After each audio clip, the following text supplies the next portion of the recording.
मैं निहारिका पटेल आपका स्वागत करती हूँ। आज हम हिंदी कक्षा 7 और उसका पाठ 6 डॉक्टर विक्रम साराभाई के बारे में समझ प्राप्त करेंगे। बच्चे सोचो, आज विज्ञान ना होता और विज्ञान के ये चमत्कार ना होते तो क्या आप कोरोना जैसी महामारी के बीच घर बैठे बैठे ऑनलाइन एजुकेशन प्राप्त कर सकते हैं? नहीं ना। तो यही तो विज्ञान का आविष्कार है कि इतनी बड़ी महामारी के बावजूद भी आप अपनी पढ़ाई जारी रख सकते हैं। तो ये विज्ञान की खोज है और विज्ञान की इन नित नई खोजों के लिए ही हमारा जीवन सरल और सादगीपूर्ण बनता है। मतलब हमारे जीवन में बदलाव आता है। तो हमारा जीवन आसान बनाने के लिए विज्ञान के नित नियम और नित नए प्रयत्न आविष्कार जरूरी है। तो ऐसे ही विज्ञान में नित नए प्रयत्न और नित नए आविष्कार करने वाले डॉक्टर विक्रम साराभाई के बारे में आज हम पढ़ेंगे। डॉक्टर विक्रम साराभाई के जीवनी मतलब जीवन के बारे में उस पाठ के उस इकाई में प्रस्तुत किया गया है। इससे प्रेरणा लेकर आप भी अपनी अवलोकन शक्ति, परीक्षण शक्ति, निरीक्षण शक्ति, परिश्रम और विज्ञान के प्रति रुचि जागृत कर सकते हैं और महान वैज्ञानिक भी बन सकते हैं। हाँ बच्चों, लेकिन आप में जानकारी की इच्छा होनी चाहिए, अवलोकन शक्ति होनी चाहिए, निरीक्षण शक्ति होनी चाहिए और मन में दृढ़ विश्वास होना चाहिए और परिश्रम करना चाहिए, तो सफलता जरूर मिलती है। आप भी डॉक्टर विक्रम साराभाई जैसे महान वैज्ञानिक बन सकते हैं। तो आओ बच्चों, देखते हैं कि डॉक्टर विक्रम साराभाई वैज्ञानिक कैसे बने और किस तरह उसने अपने जीवन में कई सारी उपाधियां हासिल की और कैसे अपने कार्य किया। तो इस तरह डॉक्टर विक्रम साराभाई के जीवन के बारे में आज हम पढ़ते हैं। तो बच्चों, डॉक्टर विक्रम साराभाई एक औद्योगिक पिता के पुत्र थे, जो अंबालाल साराभाई उसके पिता का नाम था और वो अहमदाबाद में रहते थे। पाठ में पढ़ते हैं हम, एक ऐसा महान वैज्ञानिक थे। जब वे मात्र 2 वर्ष के थे तब गुरुदेव रविंद्रनाथ ठाकुर ने उसके बारे में भविष्यवाणी की थी। अभी जो वैज्ञानिक है वो मात्र 2 वर्ष के थे, जब उसमें कोई वैज्ञानिक के गुण नहीं थे, तभी रविंद्रनाथ ठाकुर ने उसके बारे में भविष्यवाणी कर दी थी। जब वो पढ़ने में झूल रहे थे, वो बहुत छोटे थे, तब रविंद्रनाथ ठाकुर ने उसे देखते ही भविष्यवाणी कर दी थी कि ये बच्चा बड़ा होकर दुनिया में अपना और कुछ नाम रोशन करेगा और बालक बड़ा होकर यशस्वी बनेगा।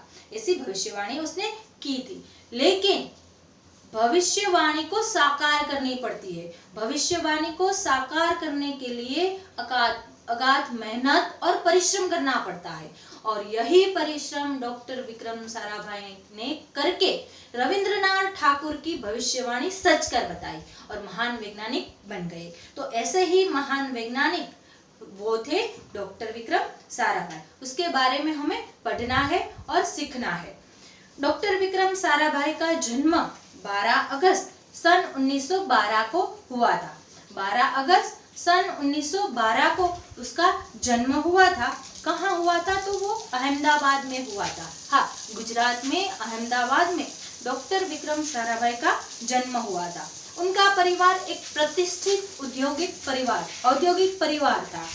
मतलब उसके पिता जो अंबालाल साराभाई थे वो उद्योगपति थे। पिता का नाम था अंबालाल साराभाई तथा माता का नाम था सरला देवी तथा अंबालाल के पुत्र थे, 8वें पुत्र थे, वो थे विक्रम साराभाई। मतलब विक्रम साराभाई को अपने 8 भाई बहन थे और 8 भाई बहन में वो सबसे छोटे थे। बाल्यकाल से ही प्रतिभावन मतलब बाल्यकाल से ही उसमें प्रतिभा भरी हुई थी। विक्रम साराभाई के बचपन का यह प्रसंग उनके सफलता हासिल करने की बुलंद इरादे को दर्शाता है। बचपन में उसने एक प्रसंग है, उसके साथ एक प्रसंग जुड़ा हुआ है जिससे उसकी प्रतिभा का पता चलता है। हुआ क्या था, तो वो और उनका परिवार शिमला घूमने के लिए 5-6 दिन के लिए शिमला घूमने के लिए गए थे। पूरा परिवार शिमला घूमने के लिए गए थे। तब की बात है जब टेलीफोन मोबाइल कुछ नहीं था। जब आपको किसी को मैसेज करना हो या कोई संदेशा पहुंचाना हो तो क्या करना पड़ता था? हाँ, चिट्ठियां लिखनी पड़ती थी। तो तब की बात है और तभी उनका सभी परिवार शिमला घूमने गए थे। पिता तो उद्योगपति थे, मतलब उद्योग से जुड़े हुए थे, तो उनके नाम ढेरों चिट्ठियां शिमला में आती थी, रोज की ढेरों चिट्ठियां आती थी। तो विक्रम साराभाई ने देखा, तब वो 8 साल के थे, तब उन्हें देखा कि पिताजी के नाम इतनी सारी चिट्ठियां आ रही है, मेरे नाम क्यों कोई चिट्ठी नहीं आ रही। तो उसने क्या किया, उसने अपने चिट्ठी लिखी, अपने आप चिट्ठी लिखी, चिट्ठी पे पता लिखा और फिर डाल दिया। फिर क्या हुआ, फिर क्या होना था, फिर उसके नाम भी ढेरों चिट्ठियां आने लगी। पिताजी को तो नवाई आश्चर्य होगा कि ये क्या हुआ, उसको मतलब 8 साल के बच्चों को कौन चिट्ठियां भेजता है। तो जब देखा तो उसने ये चिट्ठी पढ़ी तो उसको लिखी थी। तो उस बाद में उससे पूछा कि ऐसा क्यों किया, तो मुझे भी आपके जैसे बनना है। तो ये जानकर बहुत खुश हुए कि ये लड़का कुछ ना कुछ बनेगा और आगे बढ़ेगा। उसके अलावा उसके गणित और विज्ञान में रुचि थी, भौतिक शास्त्र में भी रुचि थी। इसीलिए कई पिता फिर और सफलता को प्राप्त करने के लिए वो प्रयास करने लगे। वो साइकिल पर विभिन्न कलाबाजियां दिखाते थे, करतब दिखाते थे, मतलब साइकिल को एक हाथ से चलाना, एक पैर पर खड़े हो साइकिल पर खड़े होकर चलाना, ऐसी कलाबाजियां दिखाकर लोगों को अचंभित कर देते थे। उनके साहस के कारनामे प्रिय थे, वो साहसिक थे और साहसिक कारनामे करने के लिए वो प्रिय थे। गणित तथा भौतिक के प्रति उनकी गहरी दिलचस्पी थी। गणित का कोई भी दाखला हो तो वो जब तक उसे सॉल्व नहीं कर लेते तब तक छोड़ते नहीं। वो उसकी दिलचस्पी थी, वो गहरी दिलचस्पी के लिए ही वो जाने जाते थे। उन्होंने मैट्रिक की परीक्षा, उसका अभ्यास कहाँ हुआ, उसने अभ्यास कहाँ की और कैसे की, उसकी बात हम अब करते हैं। तो उन्होंने मैट्रिक की परीक्षा सन 1934 में पास की। मैट्रिक मतलब एसएससी के बाद में 11वीं कक्षा को मैट्रिक बोला जाता था। मैट्रिक मतलब 11वीं कक्षा में आप जब पास हो जाते तो वो मैट्रिक पास बोला जाता था। तो उसने मैट्रिक की पढ़ाई सन 1934 में पास की। सन 1934 से 37 तक गुजरात कॉलेज अहमदाबाद में इंटर की पढ़ाई की। इंटर मतलब कॉलेज की जब आप पढ़ाई करते हो उसको इंटर की पढ़ाई बोलते हैं। तो वो इंटर की पढ़ाई उसने गुजरात की लॉ कॉलेज, अभी की जो गुजरात लॉ कॉलेज है अहमदाबाद की, उसमें की। फिर सन 1937 को वो इंग्लैंड चले गए। सन 1940 में उसने कैम्ब्रिज विश्वविद्यालय से गणित एवं भौतिक विज्ञान में पीएचडी की उपाधि प्राप्त की। पीएचडी की पदवी हासिल की, उपाधि मतलब पदवी हासिल की। और फिर तत्पश्चात द्वितीय विश्व युद्ध हुआ, भारत में द्वितीय विश्व युद्ध हुआ और वो भारत लौट आए। विक्रम साराभाई को लगा कि अभी मेरे देश को मेरी जरूरत है, इसलिए वो भारत लौट आए। भारत में उन्होंने सर सीवी रामन मतलब ऐसे वैज्ञानिक सर सी चंद्रशेखर वेंकटराम रामन इफेक्ट के बारे में आपको पता होगा। आप पढ़ते हो पुस्तकें, ऐसी विज्ञान की पढ़ो या कोई ऐसी किताबें पढ़ो जिसमें लिखा हो, जिसमें आपको विज्ञान के प्रति दिलचस्पी हो, तो उसमें रामन इफेक्ट आता है। तो सीवी रामन, चंद्रशेखर रामन की संपर्क में वो आए और डॉक्टर होमी भाभा जो एक महान वैज्ञानिक है उसके संपर्क में आए, उसके सानिध्य मिला, मतलब उसका साथ मिला। वहां राष्ट्रीय स्वतंत्रता का आंदोलन से वह बड़े प्रभावित हुए और तभी आजादी की लड़ाई चल रही थी, जगह जगह स्वतंत्रता का आंदोलन चल रहा था और उससे वो प्रभावित हुए। तो सन 1942 में वह मृणालिनी स्वामीनाथन के साथ विवाह सूत्र में बंधे। वही मृणालिनी साराभाई मृणालिनी विक्रम साराभाई वो एक जानीती मतलब भारत के क्षेत्र में नृत्य के क्षेत्र में कथक में वो बड़ी जानी जाती है। तो मृणालिनी साराभाई के साथ वो विवाह सूत्र में बंधे मतलब उसके साथ उसका विवाह हुआ। फिर उसने अपना काम जारी रखा, विज्ञान के प्रति उसकी दिलचस्पी थी तो आगे बढ़े। उन्होंने अंतरिक्ष की गहराइयों से आने वाली रहस्यमयी कॉस्मिक किरणों पर अनुसंधान करके कैम्ब्रिज विश्वविद्यालय से सन 1947 में पीएचडी की उपाधि हासिल की। उसने पढ़ाई किस में की? तो बच्चों आप जानते हो कि ब्रह्मांड में से ऐसी किरणें आती है, अभी तक उसकी वो किरणें कहाँ से आती है और वो कहाँ जाती है, उसका जो रहस्य है वो अभी कोई वैज्ञानिक सुलझा नहीं पाया है। लेकिन डॉक्टर विक्रम साराभाई ने उस विषय में गहरी पढ़ाई की थी, मतलब पीएचडी की उपाधि हासिल की थी। ब्रह्मांड तथा सौर मंडल के कई जटिल प्रश्न है जिसके प्रश्न आज भी वैज्ञानिक नहीं ढूंढ पा रहे हैं। फिर भी विक्रम साराभाई के अथक प्रयत्न और परिश्रम के कारण कई प्रश्नों के उकेल हमें मिले हैं और उसी के कारण ये प्रयोगशाला मतलब उसको हल करने के लिए ये कॉस्मिक किरणों कहाँ से आती है उसको हल करने के लिए एक प्रयोगशाला गुलमर्ग में स्थापित की गई और उसको स्थापित करने के लिए हिमालय की चोटियां सर्वाधिक अनुकूल है। मतलब हिमालय की चोटियां से उसकी जो प्रयत्न है उसको प्रायोगिक हल निकालने के लिए अनुकूल होगा, ऐसा सुझाव डॉक्टर विक्रम साराभाई ने किया था। और इसी सुझाव के कारण भारत सरकार ने गुलमर्ग में, हिमाचल प्रदेश के गुलमर्ग में वो प्रयोगशाला सुसज्जित मतलब वैज्ञानिक उपकरणों से लेस मतलब सुसज्जित वैज्ञानिक उपकरणों से लेस एक प्रयोगशाला वहां स्थापित की है। विद्यार्थी बच्चे आप जानते हो कि गुलमर्ग ऐसा प्रदेश है, मतलब वो हिमाच्छादित प्रदेश है। वहाँ कोई भी अब आप खाना भी ले जाते हो तो 24 घंटे में खराब हो जाता है। वहाँ प्रयोगशाला स्थापित करना वो भी उस समय वो बहुत बड़ा कठिन काम था। मतलब डॉक्टर विक्रम साराभाई के सुझाव से भारत सरकार ने गुलमर्ग की सर्वाधिक चोटियों पर यह प्रयोगशाला अभी भी स्थापित की है और वहां भी अभी काम हो रहा है। डॉक्टर विक्रम साराभाई के निजी प्रयासों से मतलब उनके ही प्रयासों से सन 1947 में भौतिक अनुसंधान प्रयोगशाला अहमदाबाद में स्थापित हुई। भौतिक अनुसंधान प्रयोगशाला मतलब भौतिक के प्रति जिन जिन बच्चों की रुचि हो उसमें अनुसंधान करके उस विषय में गठन करके उसका प्रयोग करके वो कुछ संशोधन कर सके, ऐसी प्रयोगशाला अहमदाबाद में स्थापित की गई जिससे वह अजन्मा संबंधित रहे। मतलब वो जब तक जीवित थे तब तक वही प्रयोगशाला के लिए काम करते रहे और वही ठहरे थे। साथ ही उन्होंने देश से वस्त्र उद्योग की तकनीकी समस्याओं के हल निकालने के उद्देश्य से अहमदाबाद में टेक्सटाइल इंडस्ट्रीज रिसर्च एसोसिएशन की आधारशिला रखी, जिसे अटीरा बोला जाता है। अहमदाबाद में टेक्सटाइल मतलब जो कपड़ा होता है, वो कपड़े में जो तकनीकी खराबी आती है उसके संशोधन के लिए एक प्रयोगशाला बनाई गई। वस्त्र की तकनीकी समस्याओं का हल निकालने के लिए टेक्सटाइल इंडस्ट्री रिसर्च एसोसिएशन की स्थापना की गई। भौतिक अनुसंधान प्रयोगशाला डॉक्टर विक्रम साराभाई परमाणु शक्ति, अंतरिक्ष विकिरण, सूर्य, ग्रह, तारा, प्लाज्मा, भौतिक और खगोल पर वह कार्य करते थे।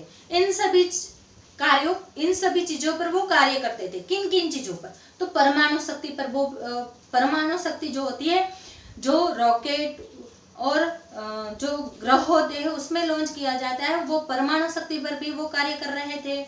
अंतरिक्ष से आती किरणों पर वो कार्य कर रहे थे। सूर्य की गति, ग्रह, प्लाज्मा, तारा आदि के लिए। बच्चों ये जब विक्रम साराभाई थे तब अभी सभी को पता नहीं था कि ब्रह्मांड में कितने ग्रह हैं, किस ग्रह में कौन सा क्या है, मंगल पर क्या है, गुरु पर क्या है, ये सब किसी को पता नहीं था। अब विज्ञान के द्वारा हमें ये सब जानने को मिला है। तो इन सब की खोज में विक्रम साराभाई का भी योगदान है। सन 1961 में परमाणु ऊर्जा आयोग के सदस्य बनाए गए। परमाणु ऊर्जा आयोग के उनको सदस्य बनाए गए, मतलब उनका वो सभ्य बनाए गए। डॉक्टर होमी भाभा की मृत्यु के पश्चात परमाणु ऊर्जा संस्थानों का भार युवा वैज्ञानिक डॉक्टर विक्रम साराभाई के कंधों पर आ गया। परमाणु ऊर्जा मतलब परमाणु शक्ति ऐसी शक्ति थी कि जब हम आजाद हुए तभी सभी देशों के पास थी और हमारे पास बहुत ही कम थी। तो परमाणु ऊर्जा और परमाणु शक्ति होना ये भी जरूरी था। तो उसमें वो काम कर रहे थे डॉक्टर होमी भाभा, और उनकी मृत्यु के पश्चात जो काम वो संभालते थे वो सारा काम का भार डॉक्टर विक्रम साराभाई पर आ गया और उसने बड़े ही खूबी से निभाया। उन्होंने भारतीय अनुसंधान का गठन किया, मतलब जहां जहां परमाणु अनुसंधान केंद्र हुए थे, जहां जहां जिन जिन राज्यों में थे, उन सबको एक कर दिया, मतलब जोड़ दिया। उसको विभाजित थे, जो अपने तरीके से काम कर रहे थे उनके बदले में उसने विक्रम साराभाई ने सबका गठन कर दिया, सबको जोड़ दिया और सबको काम जो कार्य था वो कार्य को सौंप दिया कि आपको यह संशोधन करना है, आपको यह संशोधन, सभी को विभाजित कर दिया और सबको अपना अपना काम समझा दिया। तो उसका गठन कर दिया। विक्रम साराभाई इसके पहले उसके अध्यक्ष बने और बाद में यह उनकी अगुवाई एवं अथक परिश्रम का ही परिणाम है कि भारत में दूरसंचार, दूरदर्शन और मौसम विज्ञान के लिए प्रक्षेपित अनेक ग्रह अंतरिक्ष में सफलतापूर्वक कार्य कर रहे हैं। बच्चों, आज हम घर बैठे मौसम की जानकारी प्राप्त कर सकते हैं। दूर दूर जो स्थल होते हैं उनकी जानकारी हम दूरदर्शन के द्वारा देख सकते हैं। तो यही विक्रम साराभाई के प्रयत्नों से ही ये सच हो पा रहा है और यही हम सब देख पा रहे हैं। डॉक्टर विक्रम साराभाई ने अपना संपूर्ण जीवन विज्ञान के लिए समर्पित कर दिया था और समग्र विज्ञान के विकास में जोड़ दिया था। भारत के विकास में उत्कृष्ट योगदान के लिए उन्हें कई राष्ट्रीय सम्मानों से नवाजा गया, मतलब उसे कई उपाधि दी गई। तो उपाधि मतलब उसे सम्मान दिया गया। किन किन उपाधियों से उसे नवाजा गया? तो सन 1962 में शांति स्वरूप भटनागर पुरस्कार से उसे नवाजा गया, मतलब शांति स्वरूप भटनागर पुरस्कार की उपाधि उसे दी गई। सन 1966 में पद्म भूषण ऐसी उपाधि है जो भारत में 4 ऐसे रत्न दिए जाते हैं, उपाधि दी जाती है, जिसमें भारत रत्न सबसे बड़ा, फिर है पद्म भूषण, पद्म विभूषण और पद्मश्री। तो ऐसे अलंकारों से नवाजा जाता है जो साहित्य, विज्ञान आदि क्षेत्रों में शोध करते हैं या महान काम करते हैं। तो डॉक्टर विक्रम साराभाई को 1966 में पद्म भूषण अलंकार से, मतलब पद्म भूषण की उपाधि से नवाजा गया, उसको ये सम्मान दिया गया। फिर 1972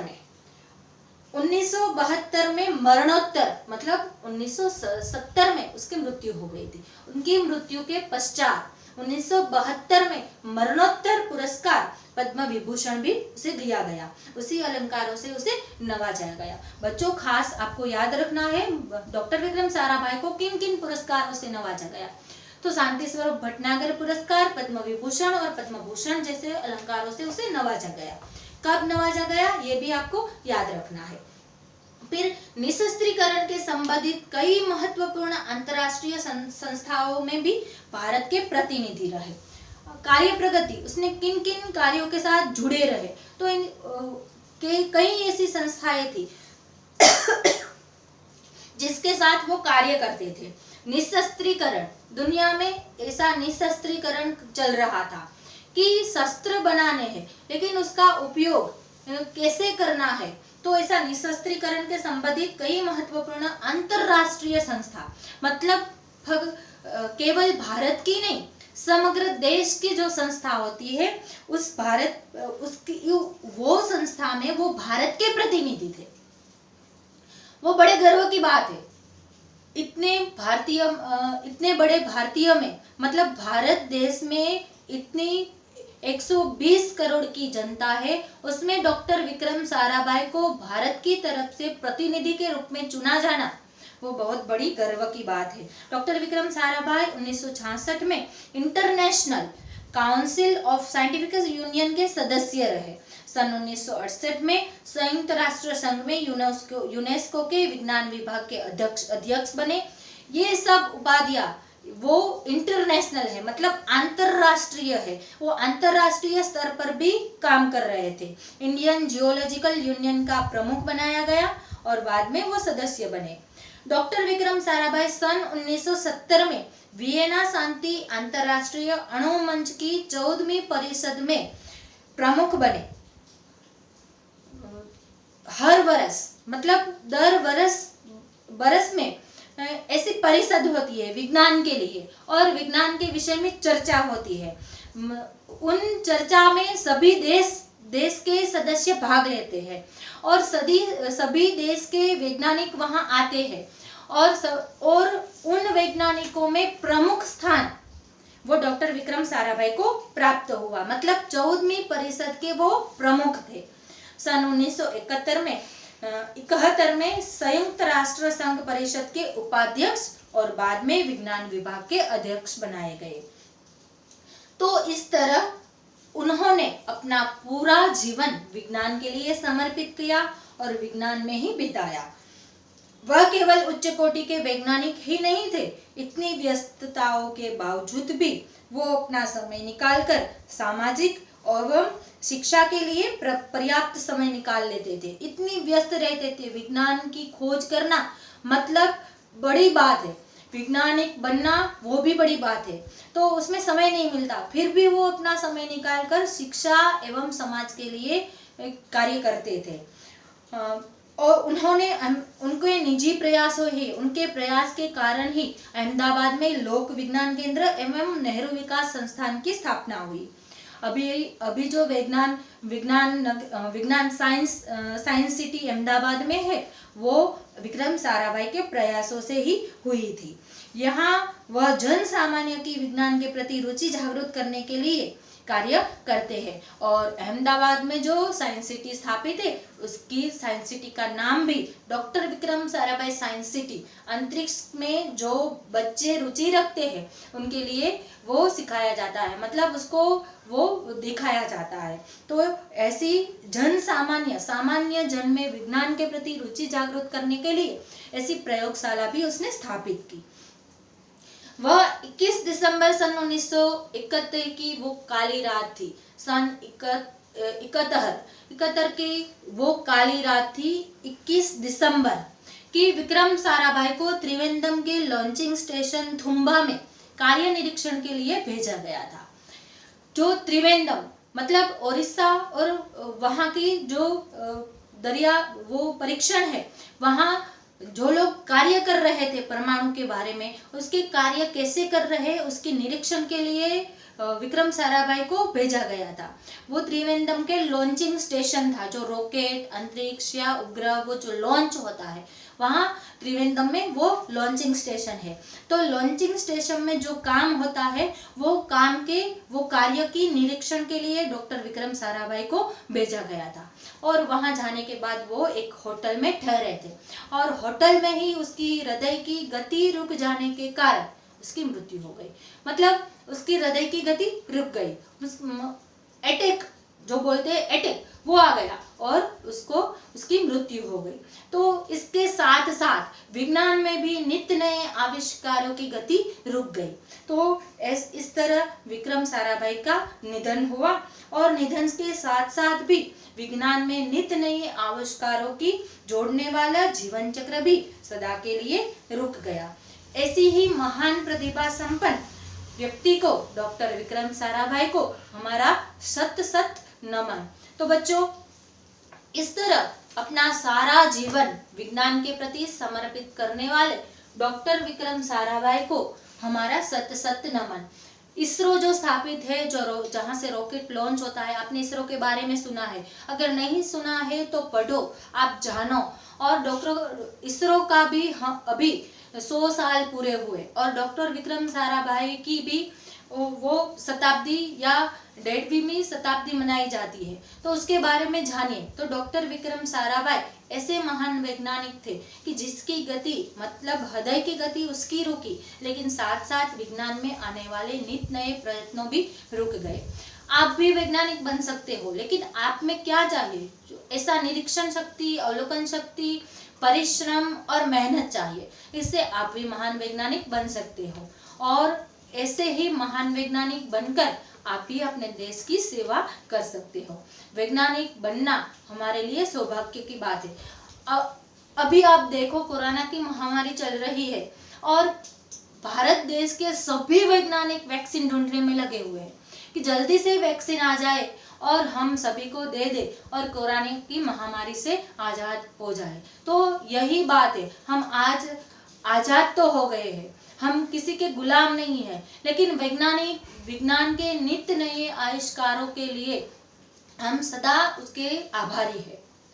अभी विज्ञान की नित्य नई आविष्कार से हम आभारी होते जा रहे हैं। तो बच्चों, इस तरह डॉक्टर विक्रम साराभाई की जीवनी इस पाठ्य पुस्तक में दी गई है। तो पाठ अच्छे से पढ़ना, उसकी उपाधि, उसका कार्य, उसकी पदवी, उसका कार्य प्रगति, ये सब याद रखना और इस तरह विक्रम साराभाई की तरह आप भी वैज्ञानिक बनो, ऐसे दिल से शुभकामना। अगले वीडियो में फिर मिलेंगे, तब तक के लिए घर पे रहिए, सुरक्षित रहिए, सेफ रहिए। इस वीडियो को लाइक कीजिए, शेयर कीजिए और सब्सक्राइब कीजिए। नमस्ते।